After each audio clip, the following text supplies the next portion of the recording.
Line, আমি তাকে ছেড়ে দিলাম, কামিজটা দূর থেকে উড়িয়ে দিলাম রুমাল। ব্যাখ্যা, কথক বা প্রিয় মানুষটি দূরে চলে যাওয়ার সময় শেষ বিদায় জানানোর দৃশ্য এটি।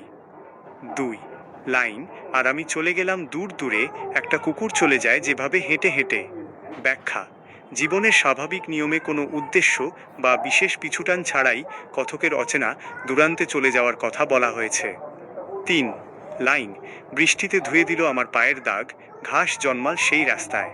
ব্যাখ্যা, সময়ের গড়ায় দূরত্ব বাড়ার কারণে অতীতের সমস্ত স্মৃতি ও যাতায়াতের চিহ্ন ধীরে ধীরে মুছে যাওয়ার প্রতীক এটি।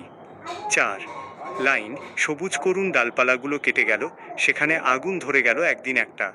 ব্যাখ্যা, সুন্দর ও শান্তিপূর্ণ স্বাভাবিক জীবনে হঠাৎ করেই হিংস্রতা বা বিপদের কালো ছায়া নেমে আসার ইঙ্গিত। 5 লাইন, সেদিন বারুদ আর রক্তের দাগে রক্তাভ হলো সকালটা, যে যেখানে ছিল ছিটকে বেরিয়ে গেল। ব্যাখ্যা, ভয়ঙ্কর কোনো যুদ্ধ বা বিধ্বংসী হামলায় চারপাশের শান্ত পরিবেশ মুহূর্তে রক্তে ও বারুদে ঢেকে যাওয়ার দৃশ্য। 6 লাইন, সমস্ত চত্বরে ছড়িয়ে পড়ল কাঠকয়লা, দমরানো লোহা, মৃত পাথরের বুক জুড়ে। ব্যাখ্যা, যুদ্ধের নিষ্ঠুর তাণ্ডবে মানব সভ্যতা, ঘরবাড়ি এবং গোটা চত্বরটি সম্পূর্ণ ধ্বংস হয়ে ছাই ও স্তূপে পরিণত হওয়া।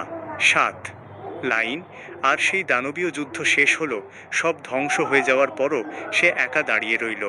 ব্যাখ্যা, চারপাশের সবকিছু নিশ্চিহ্ন হয়ে গেলেও প্রিয় মানুষের অপেক্ষায় থাকা ভালোবাসার নিঃস্বার্থ রূপটি অক্ষত ও একা টিকে থাকে।